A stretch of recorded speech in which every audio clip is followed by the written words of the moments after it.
ഇന്നത്തെ നമ്മുടെ സമൂഹത്തിൽ ട്രസ്റ്റ് ഇഷ്യൂസ് ഇല്ലാത്ത മനുഷ്യർ കുറവായിരിക്കും. ഒരു രീതിയിലല്ലെങ്കിൽ മറ്റൊരു രീതിയിൽ നമ്മുടെ ട്രസ്റ്റ് എവിടെയെങ്കിലുമൊക്കെ ബ്രേക്ക് ആയിട്ടുണ്ടാവാം. അവിടെ നമ്മൾ ഒരു പ്രൊട്ടക്റ്റീവ് മെക്കാനിസം ആയിട്ടായിരിക്കും ഈ ട്രസ്റ്റ് ഇഷ്യൂ ചിലപ്പം കാണപ്പെടുന്നത്. പക്ഷെ നമ്മൾ മനസ്സിലാക്കേണ്ട ഒരു കാര്യം, ഇത് കൂടുതലും നമ്മൾ പ്രൊട്ടക്റ്റ് ചെയ്യുന്നതിനേക്കാൾ ഉപരി നമുക്ക് ഹാം ആയിരിക്കും ഈ ട്രസ്റ്റ് ഇഷ്യൂസ് ഉണ്ടാക്കി തരിക. Hello friends, welcome to new codes. ഇന്നത്തെ ടോപ്പിക്ക് ട്രസ്റ്റ് ഇഷ്യൂസ് ആണ്.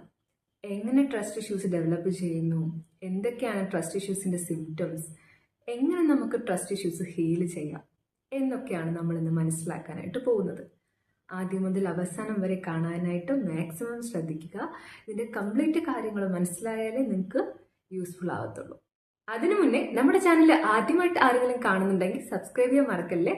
നോട്ടിഫിക്കേഷനും കൂടി ഓൺ ആക്കിയിട്ടിരുന്ന ഏത് വീഡിയോ ഇട്ടാലും മിസ്സാക്കാതെ നിങ്ങൾക്ക് കാണാൻ സാധിക്കും. എന്താണ് ആക്ച്വലി ട്രസ്റ്റ് കൊണ്ട് ഉദ്ദേശിക്കുന്നത്?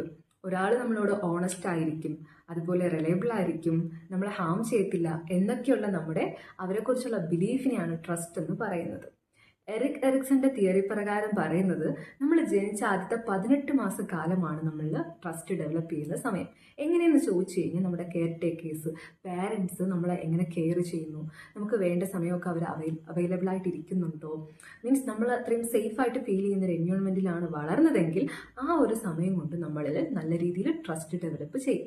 അതേസമയം നേരെ തിരിച്ചാണെങ്കിൽ മിസ്ട്രസ്റ്റും ഡെവലപ്പ് ചെയ്യും. ആദ്യം തന്നെ നമുക്ക് ട്രസ്റ്റ് ഇഷ്യൂസിന്റെ സയൻസ് എന്തൊക്കെയാണെന്ന് നോക്കാം. അവർക്ക് ഇമോഷണലി ഓപ്പൺ അപ്പ് ആവാൻ ബുദ്ധിമുട്ടായിരിക്കും.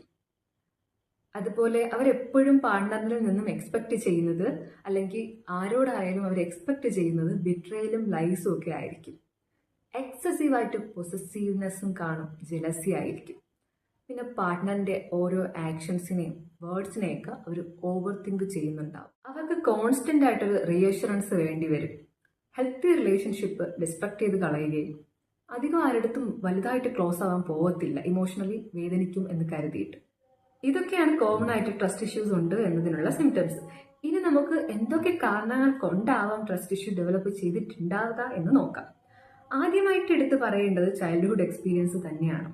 കുട്ടിക്കാലത്ത് അവർക്ക് കിട്ടിയ പാരന്റിങ് ഇൻകൺസിസ്റ്റന്റ് ആയിരുന്നുവെങ്കിൽ, അവർക്ക് നെഗ്ലക്റ്റഡ് ആയിട്ടാണ് അവർ കുട്ടിക്കാലത്ത് ഫീൽ ചെയ്തിരുന്നതെങ്കിൽ, അതുപോലെ എന്തെങ്കിലും അബ്യൂസ് നേരിട്ടിട്ടുണ്ടെങ്കിലൊക്കെ ട്രസ്റ്റ് ഇഷ്യൂസ് ഫോം ചെയ്യാം. നേരത്തെ പറഞ്ഞതുപോലെ ആ സമയത്ത് ഡെവലപ്പ് ചെയ്യേണ്ട ട്രസ്റ്റ് നേരെ ഡെവലപ്പ് ചെയ്യത്തില്ല, പകരം മിസ്ട്രസ്റ്റ് ആയിരിക്കും ഡെവലപ്പ് ചെയ്യും.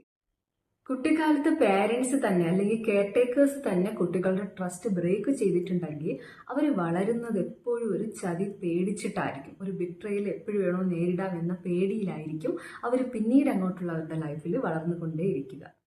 അടുത്തൊരു കാരണം എന്ന് പറയുന്നത്, അവർ ലൈഫിൽ എപ്പോഴെങ്കിലും ഒരു ട്രോമ നേരിട്ടിട്ടുണ്ടാവാം.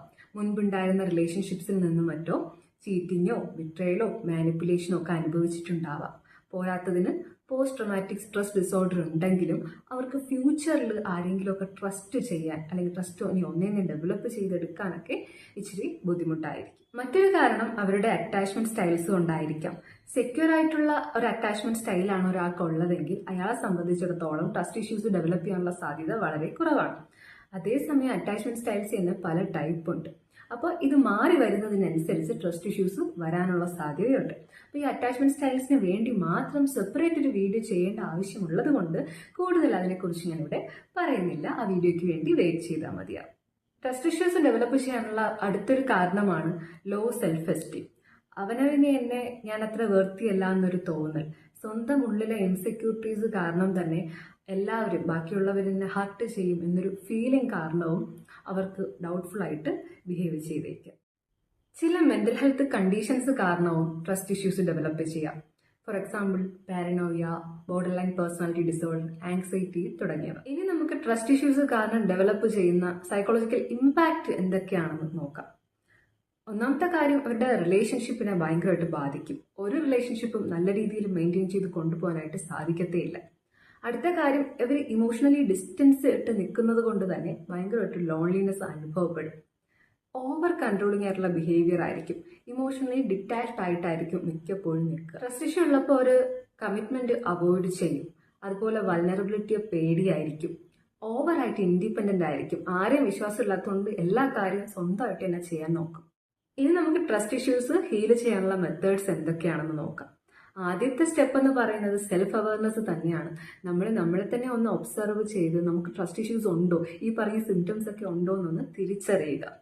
ശരിക്കും നമുക്ക് ട്രസ്റ്റ് ഇഷ്യൂസ് ഉണ്ടെങ്കിൽ അടുത്ത സ്റ്റെപ്പ് നമുക്ക് തെറാപ്പി അറ്റൻഡ് ചെയ്യാം.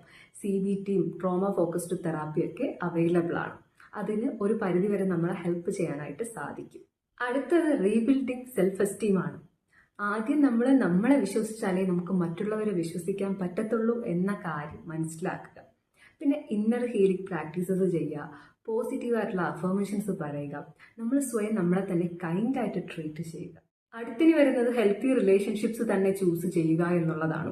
കറക്റ്റായിട്ട് ബൗണ്ടറീസ് സെറ്റ് ചെയ്യുക, നന്നായിട്ട് കമ്മ്യൂണിക്കേറ്റ് ചെയ്യുക. ആൾക്കാർ ചൂസ് ചെയ്യുമ്പോഴത്തേക്കും വളരെ അണ്ടർസ്റ്റാൻഡിങ്ങും റിലയബിളും ഓണസ്റ്റും എംപതറ്റിക്കും ആയിട്ടുള്ള ആൾക്കാരെ തന്നെ നമ്മൾ ചൂസ് ചെയ്യാൻ ശ്രമിക്കുക. അടുത്തൊരു ടിപ്പ് എന്ന് പറയുന്നത് നമ്മളായിട്ട് ചെറിയ ചെറിയ സ്റ്റെപ്സുകൾ എടുക്കുക. ട്രസ്റ്റ് ഏൺ ചെയ്യാൻ അത്യാവശ്യം ടൈം എടുക്കും എന്ന് മനസ്സിലാക്കിക്കൊണ്ട് തന്നെ ചെറുതായിട്ട് നമ്മൾ മറ്റുള്ളവരുടെ ഓപ്പണായിട്ട് കമ്മ്യൂണിക്കേറ്റ് ചെയ്തൊക്കെ നോക്കുക.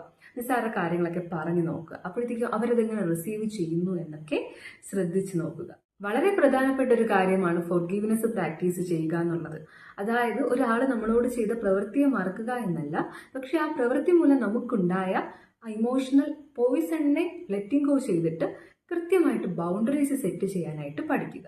ഒരു കാരണത്താൽ അല്ലെങ്കിൽ മറ്റൊരു കാരണത്താൽ ട്രസ്റ്റ് ഇഷ്യൂസ് ഫേസ് ചെയ്യുന്നവരാണ് കൂടുതൽ പേരും നമ്മളെല്ലാവരും. സോ അത് മനുഷ്യ സഹജമായിട്ടുള്ളൊരു കാര്യമാണ്. നമ്മുടെ വലിയൊരു തെറ്റോ കുറ്റമോ പോരായ്മയോ ഒന്നുമല്ല. സോ നമുക്ക് വേണ്ടത് എന്താണെന്ന് വെച്ച് കഴിഞ്ഞാൽ, എന്താണ് നമ്മുടെ ഉള്ളിൽ ആ ഉണ്ട്, എന്ത് കാരണമാണ് ആ ട്രസ്റ്റ് ഇഷ്യൂ ഉണ്ടായത് എന്ന് കണ്ടെത്തി അതിനെ ഹീൽ ചെയ്ത് തുടങ്ങുകയാണ് നമ്മളെ കൊണ്ട് ചെയ്യാൻ പറ്റുന്ന കാര്യം. അങ്ങനെ ഇന്ന് നമ്മൾ ട്രസ്റ്റ് ഇഷ്യൂ എന്താണ്, അതിൻ്റെ ഇമ്പാക്റ്റ് എന്താണ്, എന്തൊക്കെയാണ് സൈക്കോളജിക്കൽ റീസൺസ്, എങ്ങനെ നമുക്ക് ട്രസ്റ്റ് ഇഷ്യൂ ഹീൽ ചെയ്യാം തുടങ്ങി ഒരുപാട് യൂസ്ഫുൾ ആയിട്ടുള്ള കാര്യങ്ങളാണ് ഡിസ്കസ് ചെയ്ത് പോയത്. സോ നിങ്ങൾക്ക് ഇത് യൂസ്ഫുൾ ആയിട്ട് തോന്നിയിട്ടുണ്ടെങ്കിൽ ഉറപ്പായിട്ട് ലൈക്ക് ചെയ്യുക. അതുപോലെ എല്ലാവർക്കും ഷെയർ ചെയ്ത് കൊടുക്കുക. ഇതുവരെ സബ്സ്ക്രൈബ് ചെയ്യാതെ ആരെങ്കിലും കണ്ടവരുണ്ടെങ്കിൽ ഉറപ്പായിട്ട് സബ്സ്ക്രൈബ് ചെയ്യുക. മറക്കാതെ ആ നോട്ടിഫിക്കേഷനും കൂടി ഓൺ ആക്കുക കേട്ടോ.